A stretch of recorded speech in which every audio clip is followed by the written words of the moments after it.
Today's story is about the family disappointment, the nurse son, the one who wasted his potential. His father built a real estate empire worth tens of millions.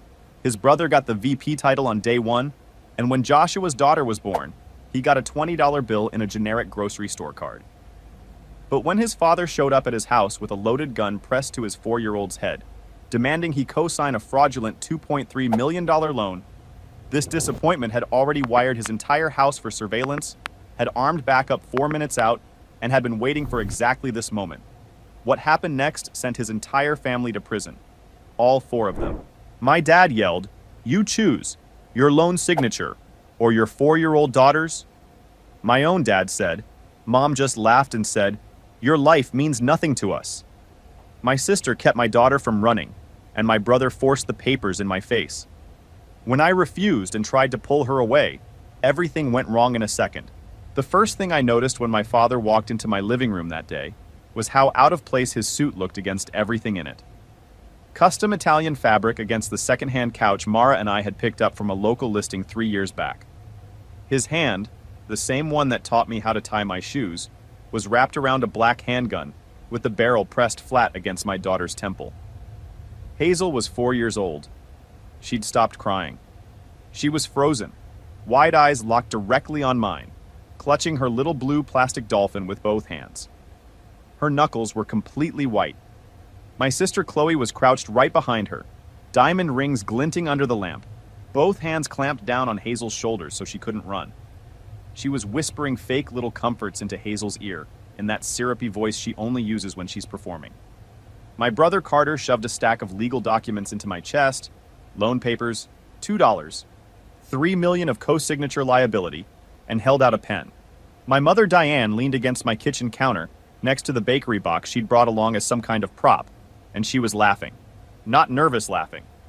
Full, satisfied laughing, like she was watching her favorite show. "Sign the loan papers right now or else," my father said. Robert Whitmore, patriarch, community pillar, gun to his own granddaughter's head. I refused to take the pen. Carter shoved me back hard. I stumbled over my coffee table and hit the hardwood floor. The breath knocked straight out of my lungs. And then the gun went off. The sound was physical. It punched through the air and rattled the walls. Hazel crumpled sideways, slipping out of Chloe's grip and falling to the carpet in a heap. My brain went offline. There was maybe 2 full seconds of nothing. And then I heard her crying. She was okay. Robert had flinched when I lunged and fired wide. The bullet went into the ceiling. Plaster dust floated down over all of us like snow.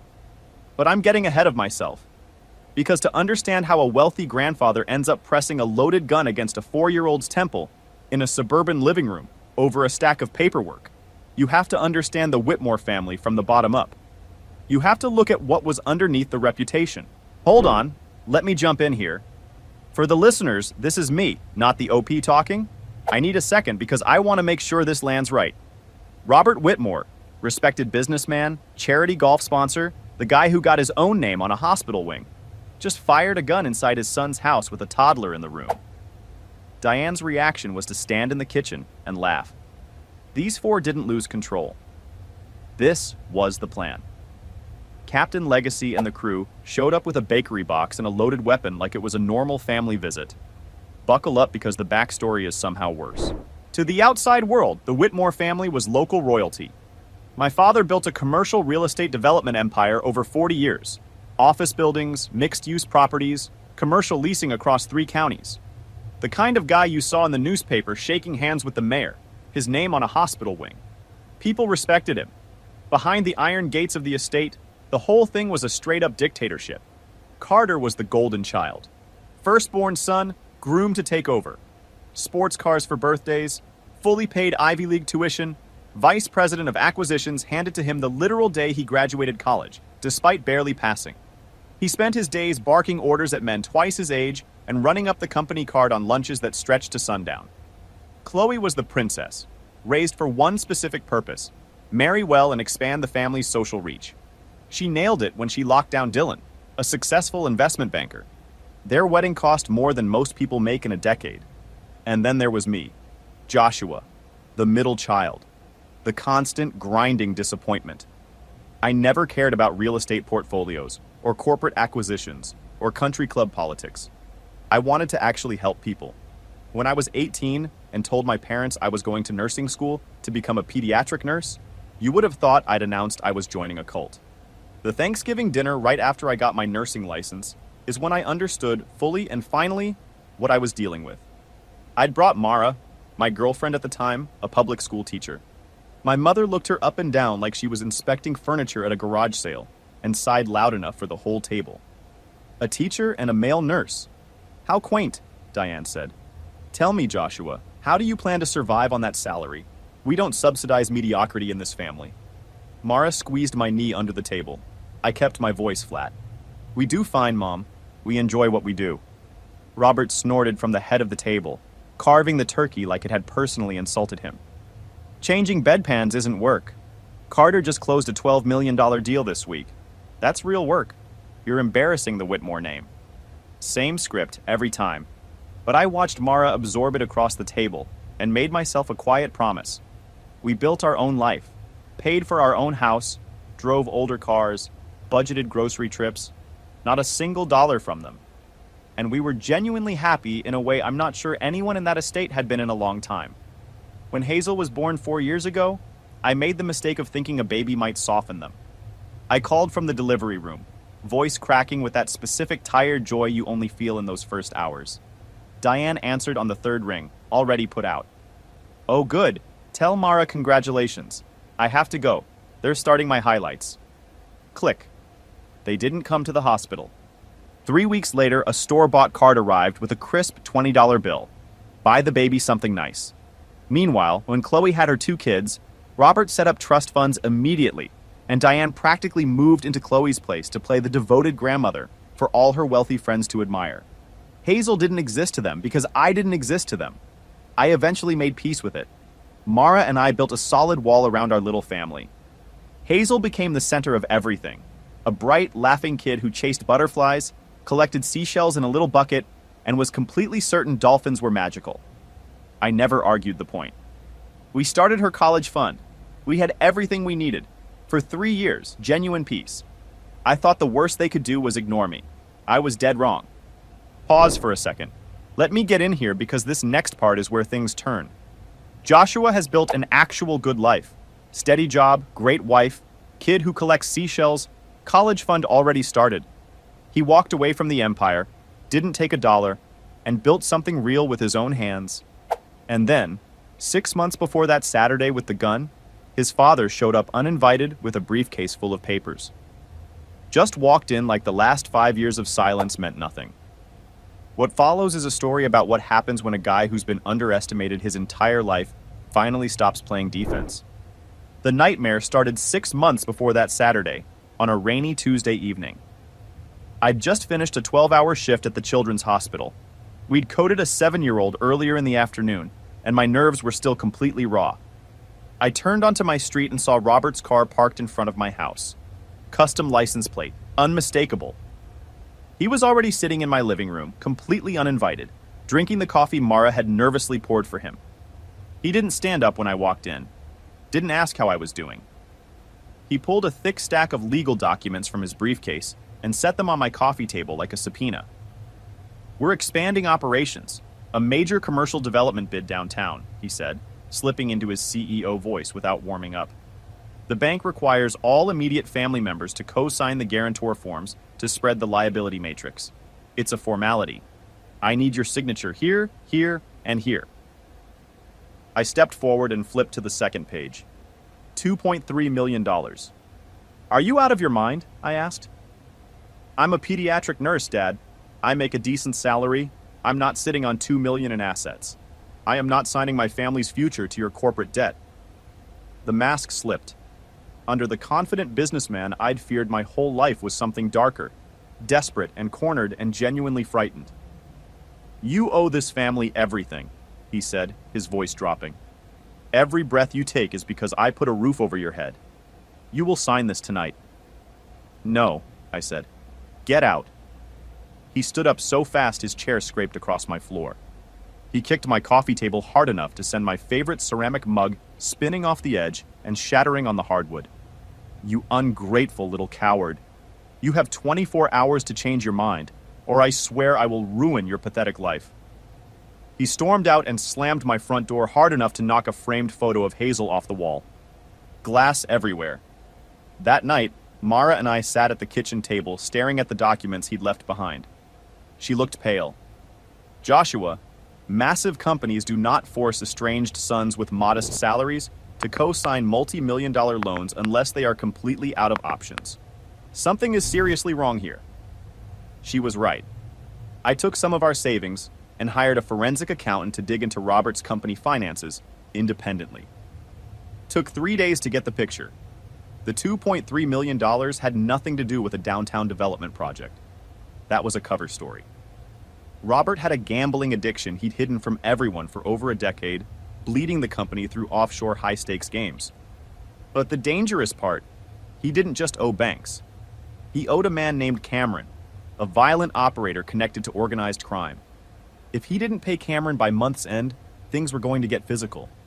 His plan was to push through a fraudulent bank loan, using my clean credit history as the anchor, pay off his debts, and leave me holding the collapsing bag when it all fell apart. My own father was going to use his son's name and his son's family to cover his criminal debts.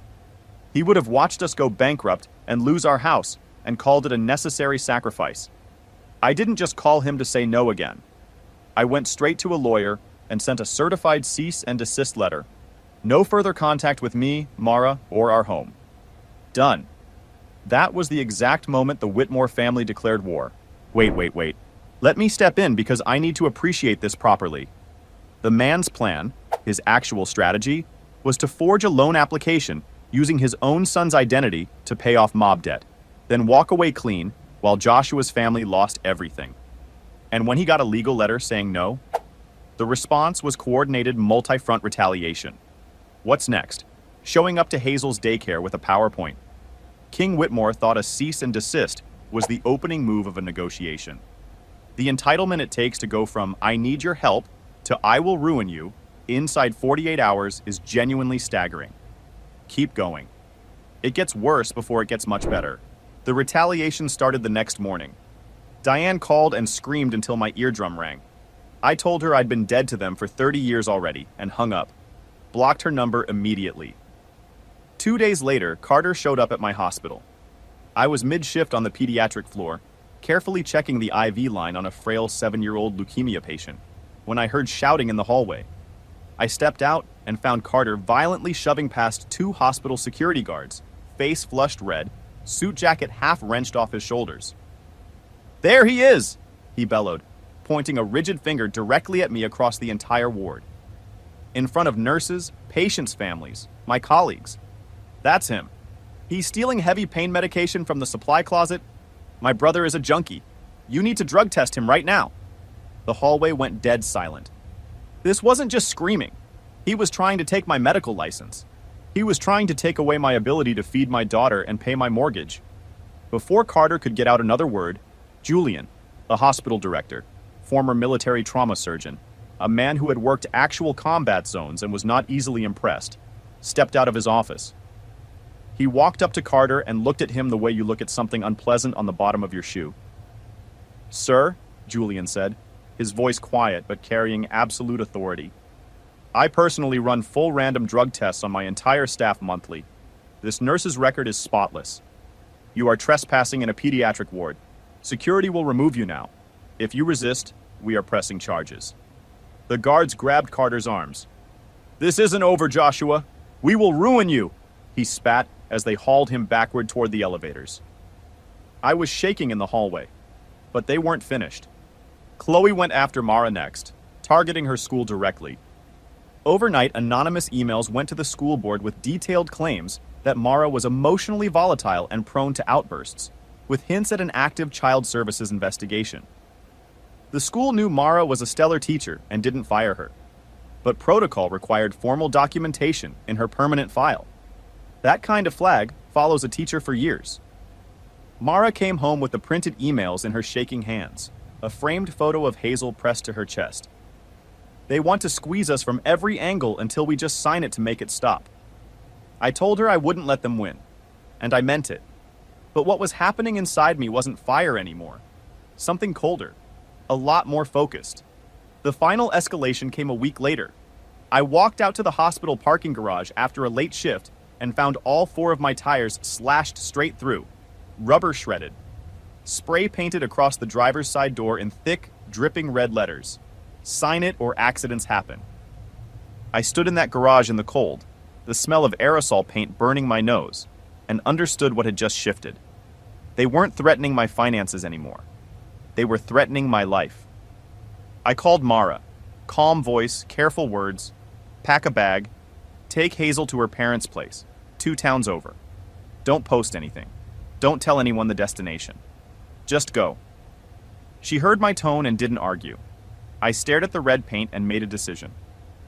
I wasn't going to file a police report that would sit on a detective's desk for 6 months. I wasn't going to apply for a restraining order that a man with criminal connections would treat as a speed bump. If the Whitmore family wanted scorched earth, I was going to be the one holding the match. My lawyer, Veronica, sat across from me and listened to everything without interrupting. When I finished, she leaned forward. A restraining order is just paper to people with mob debts, Joshua. It won't stop them. What we need is to let them come to you, and make sure that when they do, they hang themselves so thoroughly that no defense attorney on earth can save them. We trap them. She made a call. That call connected me to Aaron, a former military intelligence officer running a private security firm. Aaron didn't do standard alarm systems. While Mara and Hazel stayed safe at her parents' place, Aaron spent 2 days turning my house into a surveillance fortress. Pinhole cameras fitted inside smoke detectors in the hallway. Wide-angle lenses concealed behind books on the living room shelf. High-fidelity audio receivers wired into the base of the kitchen light fixture. A small camera stitched carefully into the seam of Hazel's stuffed blue dolphin, the one she dragged everywhere. Everything fed in real time to a secure encrypted cloud server. Even if they physically destroyed every device in the house, the footage was already uploaded and beyond their reach. Aaron handed me a heavy silver pendant on a leather cord. It looked like a regular piece of men's jewelry. There's a wide-angle lens in the center, he said. Streams live via cellular data. More importantly, it has a panic activation. Pick a safe word, something you would never naturally say in a normal conversation. The moment you say it, my monitoring team bypasses 911 and dispatches directly to your location. Armed response in under 4 minutes. I rolled the pendant in my palm. Emergency assistance. Done. He typed it into his system without looking up. For the next week, I baited the trap. I made sure word reached a mutual acquaintance I knew would carry it straight back to Diane, that Mara was out of town for a weekend work seminar, leaving me home alone with Hazel all day Saturday. I knew they would see it as the perfect window. A man alone with a small child. Maximum pressure. Maximum vulnerability. I was right.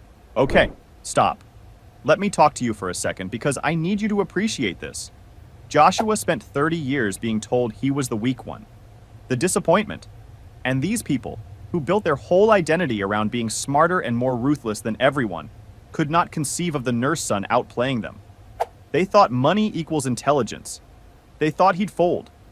They had no idea he'd already spent 2 weeks wiring his living room into a broadcast studio. He didn't just set a trap. He invited them to step directly into it. Princess Country Club and King Whitmore walked right into a 4K recording. Everything that happens next is entirely their own doing. It was a quiet Saturday afternoon. Hazel was on the living room rug building a block tower, working on it with that specific 4-year-old intensity.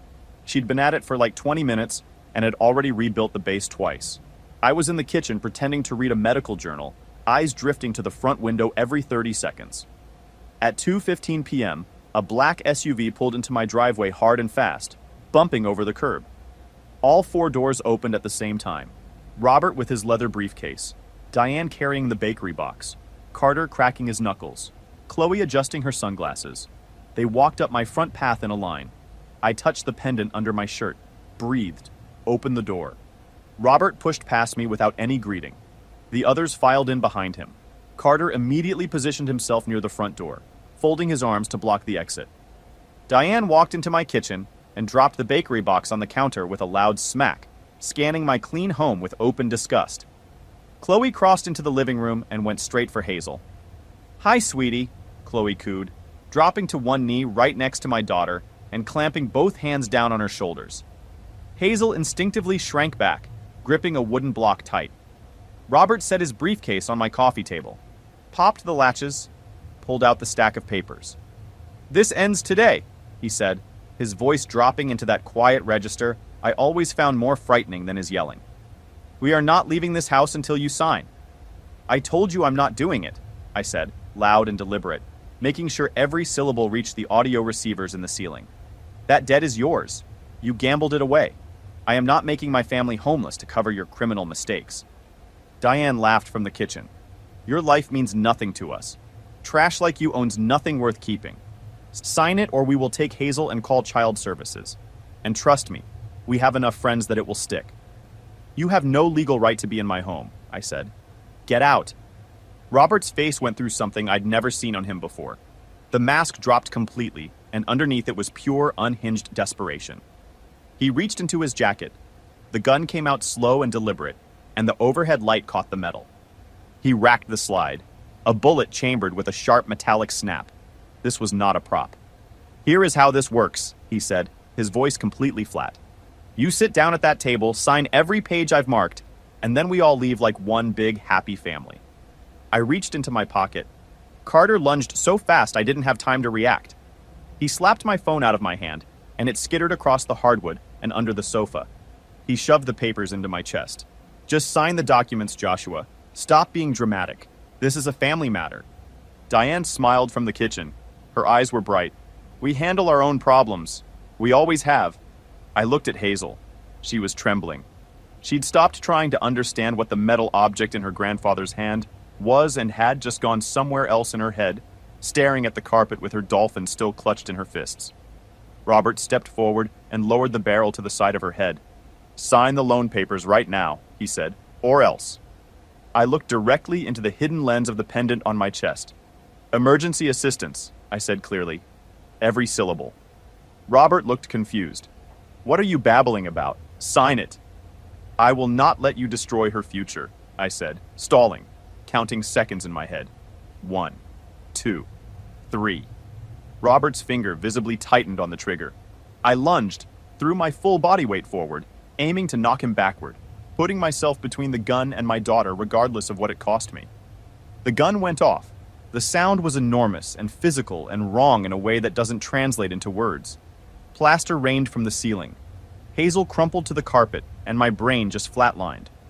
Then I heard her crying, screaming in pure terror, and I dropped to my knees and ran my hands over her head and her back and found nothing. No blood. Robert had flinched when I moved, and the shot had gone into the ceiling. Before he could lower the gun again, my front door came off its hinges. Not opened. Off the actual hinges, hit by a steel battering ram. The windows blew outward into the yard. A wall of black tactical gear flooded into my living room. At least a dozen SWAT officers, rifles raised, multiple red laser sights painting Robert's chest. "Police! Drop the weapon! Drop it! Now!" The gun clattered to my hardwood floor. Matthew, the squad leader, crossed the room in about 2 seconds and took Robert face first into the floorboards. Carter threw his hands up and started screaming in a pitch I'd never heard from him before. 2 officers swept his legs and put him down hard. Chloe released Hazel and backed against the wall, shrieking as an officer cuffed her from behind. Diane didn't get 3 steps from the counter before she was shoved against it and cuffed. I grabbed Hazel off the floor and pulled her into my chest so tight I was afraid I'd hurt her. I buried my face in her hair and just shook. She was okay. She was here. She was in my arms. Once the room was fully secured, Matthew hauled Robert to his knees. Robert's nose was bleeding onto my rug. He looked around at the tactical officers and found the composure to start talking. "This is a family dispute," he said. "He attacked me first. I was defending myself. You need to listen to me. I'm Robert Whitmore." I walked over and stood directly above him. I pointed to the pendant on my chest, then to the smoke detector, then to the bookshelf. "You didn't just threaten me, Dad," I said. My voice was completely steady. I didn't expect that. "You performed for an audience. Every word, every threat, that gunshot. It wasn't just recorded. It was broadcast live to a secure cloud server, and to this police department in real time. They saw you pull the gun. They heard you put it against her head. They watched all of it. He followed my finger to the smoke detector. His eyes went wide and kept going. All the color left his face at once, like someone pulled a drain. Diane stopped laughing. Her mouth opened and nothing came out. Carter started hyperventilating on the floor. "Get this family out of my house," I told Officer Matthew. "Hold on. I need you to sit in that moment for a second. Robert Whitmore, 40 years of building an empire, 30 years of making his son feel like nothing, just had the entire picture explained to him by the guy he had a gun on. The smoke detectors were cameras. The bookshelf had a lens. The pendant was a live feed. His whole "we handle family matters internally" plan was on a cloud server the police had been watching in real time. That is the face of a man who spent a lifetime underestimating the wrong person. The trial's even better. Pull up a chair. Final update. The immediate aftermath had this specific eerie quiet to it. Red and blue lights strobed across my street. Neighbors stood on their lawns watching the Whitmore family get walked out in handcuffs.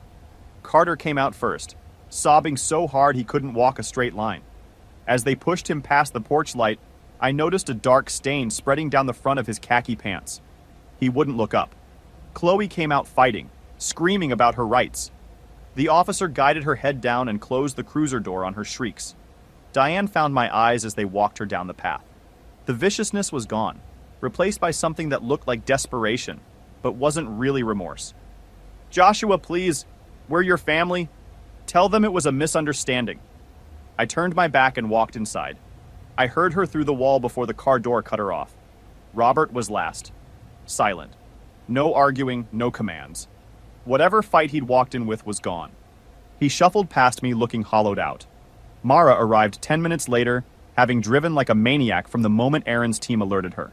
She came through the shattered doorway, dropped her bag, and we met in the hallway and just held each other. No words for a while. Veronica showed up while the investigators were photographing the bullet hole in my ceiling. She handed me a paper cup of water with the calm of someone who'd already reviewed the footage and liked what she saw. "The audio is pristine. The video is undeniable. They're buried, and they're not getting bail." 8 months to the trial. Their defense team tried every angle to get the footage thrown out, argued that recording in a private residence without consent violated state wiretapping law. Veronica dismantled it in about 20 minutes. When you force your way into someone's home to commit armed coercion against a minor, your expectation of privacy doesn't survive the door coming off its hinges.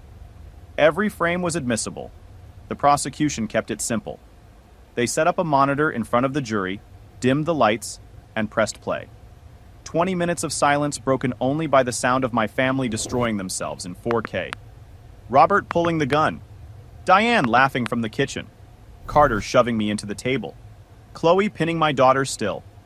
3 jurors covered their mouths when the barrel pressed against Hazel's head. When the lights came back on, Robert's attorneys were staring at their legal pads. You cannot cross-examine a video. The prosecution wasn't finished. On day 3, the courtroom doors opened and Dylan walked in. Chloe's husband. The investment banker my parents had always adored. Chloe's head snapped up and she started whispering frantically to her lawyer. Dylan walked to the witness stand and didn't look at his wife once. He testified that he'd filed for divorce 3 months earlier and was pursuing sole custody of their kids. He described Chloe coming home the week before that Saturday and bragging about how they were going to squeeze me until I broke. She told me that sacrificing Joshua's financial future was the only way to protect her inheritance, he said. She was willing to let her own niece be traumatized, or worse, so she wouldn't lose her lifestyle. Chloe's defense that she was an unwilling participant died right there. Then came Carter. His attorney had been arguing misplaced filial loyalty, a scared son following orders. The prosecution called a forensic accountant who'd spent 6 months digging through the company's frozen assets. While Robert Whitmore was funneling funds to cover gambling debts, his son Carter was simultaneously draining the company through embezzlement. Over 5 years, Carter approved fraudulent vendor invoices for services that never occurred, routing over $4 million into offshore accounts in his own name. The courtroom erupted. Robert's head snapped toward Carter. Genuine shock, then pure fury. He lunged across the defense table and got his hands on Carter's collar before the bailiffs pulled him back. Carter had his face buried in his arms, openly weeping. Diane sat completely still, watching the architecture of everything she'd built collapse into rubble in front of a jury. Robert's gambling had pushed the company to the edge. Carter had already hollowed it out. The $2.3 million I was supposed to sign would have fixed nothing. There was nothing left to save. The jury deliberated less than 4 hours. Guilty on all counts. At sentencing, the judge looked down at the four of them and said, "In 30 years on this bench, I have rarely seen greed and cruelty quite like this. You viewed your own son not as a person, but as a financial instrument. And Robert Whitmore, you pressed a loaded firearm against the head of an innocent 4-year-old girl. Robert got 23 years in maximum security. Given his age, he's not coming home." Diane received 18 years. The judge specifically noted her laughing during the assault as evidence of a complete absence of empathy.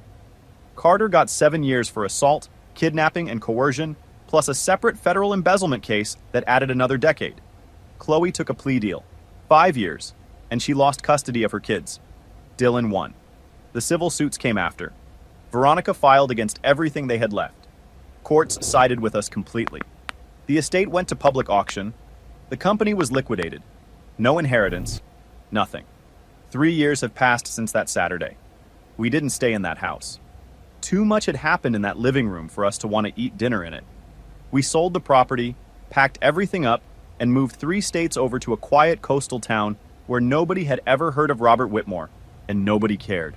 I found a position at a local pediatric clinic with a team that genuinely respects the work. Mara was hired at a great elementary school inside a month. Our combined income is more than enough. We bought a house with a big backyard, a wooden swing set, and an ocean view from the back porch. Hazel is 7 now. She's in 2nd grade, obsessed with marine biology, and drags Mara and me to the local aquarium on weekends specifically to see the dolphins. She had some hard months after that Saturday. Nightmares.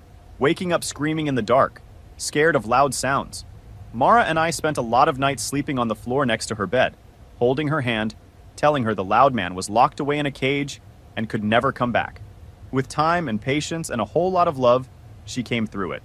She draws colorful dolphins in her sketchbooks now. Her laugh is back. She's a confident, happy, loudmouth 7-year-old who knows she is fiercely protected. Letters still arrive from the Department of Corrections every few months. Diane asking to speak to Hazel for 5 minutes, complaining about her cellmate. Robert demanding I call his appeals lawyer. I walk straight from the mailbox to the shredder in my home office and feed the envelopes in without opening them. I listen to the sound they make. It's a very satisfying sound. They are dead to me. That chapter is permanently closed. What I took from all of this is simple. Blood doesn't make a family. It just makes you related. Real family is built on respect and loyalty, and choosing each other when everything is hard. Mara holding us together when things were terrifying. Hazel trusting me to keep the monsters out. That's family.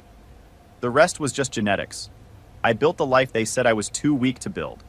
And when they came to take it from me, I let them walk right through the front door and lock the cage behind them.